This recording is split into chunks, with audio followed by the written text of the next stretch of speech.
Next definitions చూద్దాం. Generally available information అంటే ఏంటి? Information that is available to the public on a non discriminatory basis. అంటే ఏంటి? జనరల్‌గా పబ్లిక్ అందరికీ కూడా అవైలబుల్ ఇన్ఫర్మేషన్. అసలు పబ్లిక్‌కి ఇన్ఫర్మేషన్ ఎవరు అవైలబుల్ చేస్తారు అంటే, కంపెనీ త్రూ స్టాక్ ఎక్స్‌చేంజెస్ దానికి సంబంధించిన క్రూషియల్ ఇన్ఫర్మేషన్ అంతా కూడా అనౌన్స్ చేస్తుంది. సో, ఏదైతే స్టాక్ ఎక్స్‌చేంజెస్ చేస్తుందో, ఆ ఇన్ఫర్మేషన్ అంతా కూడా జనరల్లీ అవైలబుల్ ఇన్ఫర్మేషన్ అవుతుంది.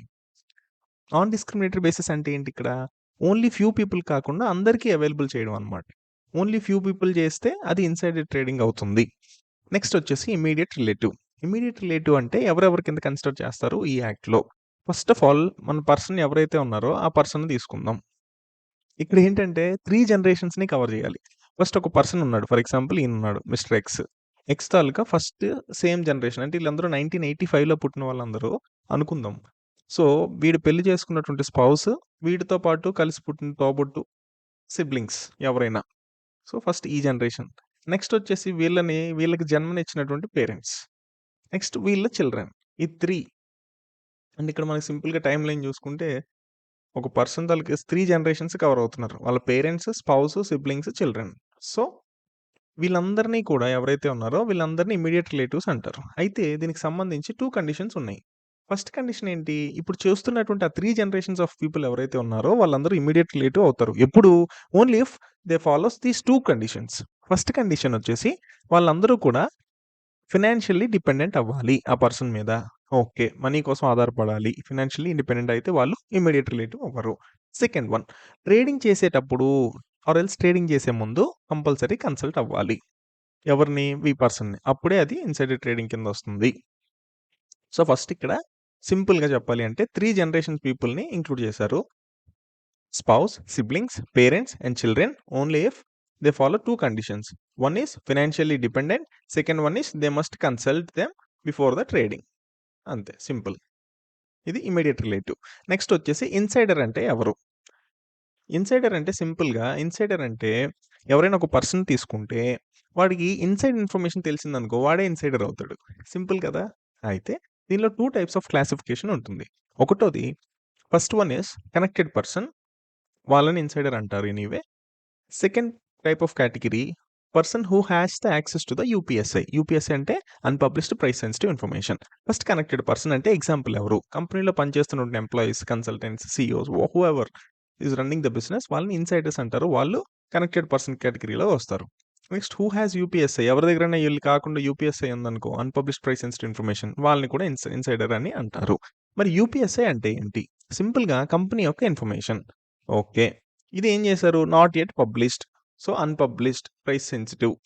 కానీ ఏం చేస్తుంది? ప్రైస్ సెన్సిటివ్ అంటే but it may effect the stock prices materially.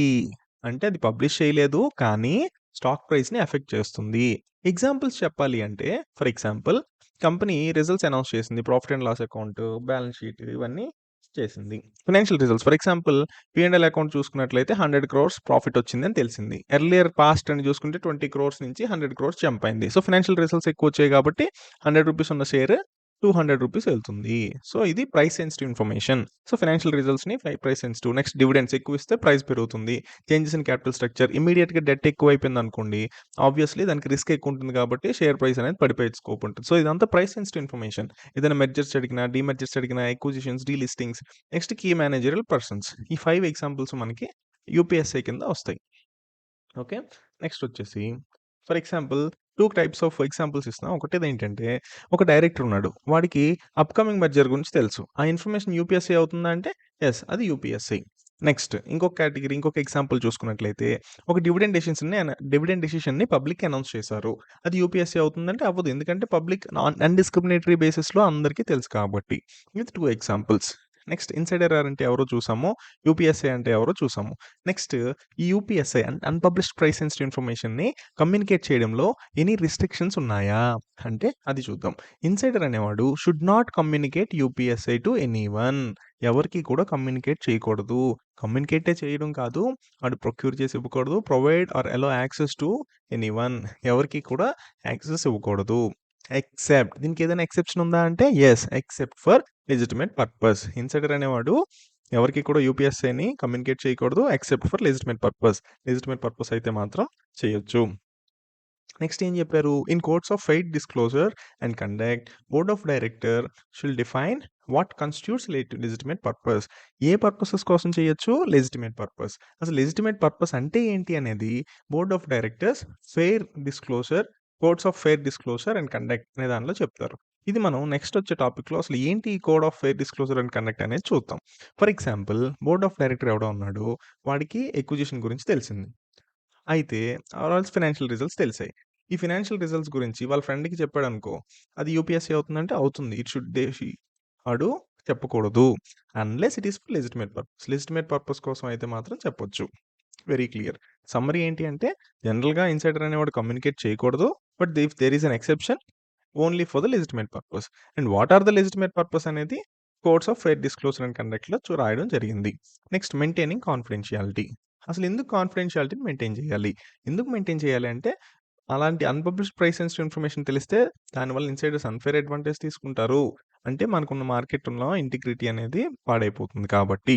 అయితే ఎప్పుడైతే వీళ్ళకి ఇన్సైడర్స్ అందరికీ కూడా ఒక నోటీస్ అనేది ఇవ్వడం జరుగుతుంది. సో అండ్ సో టైమ్‌లో మీరు ట్రేడింగ్ చేయకూడదు అని. ఎందుకు? To maintain the confidentiality. Confidentiality maintain చేయాలి. At the same time compliance with the rules and regulations to avoid the misuse of UPSI. యూపీఎస్‌ఐని మిస్‌యూజ్ చేయకుండా చూడడం అనే బాధ్యత ఉంటుంది. So they should maintain the confidentiality.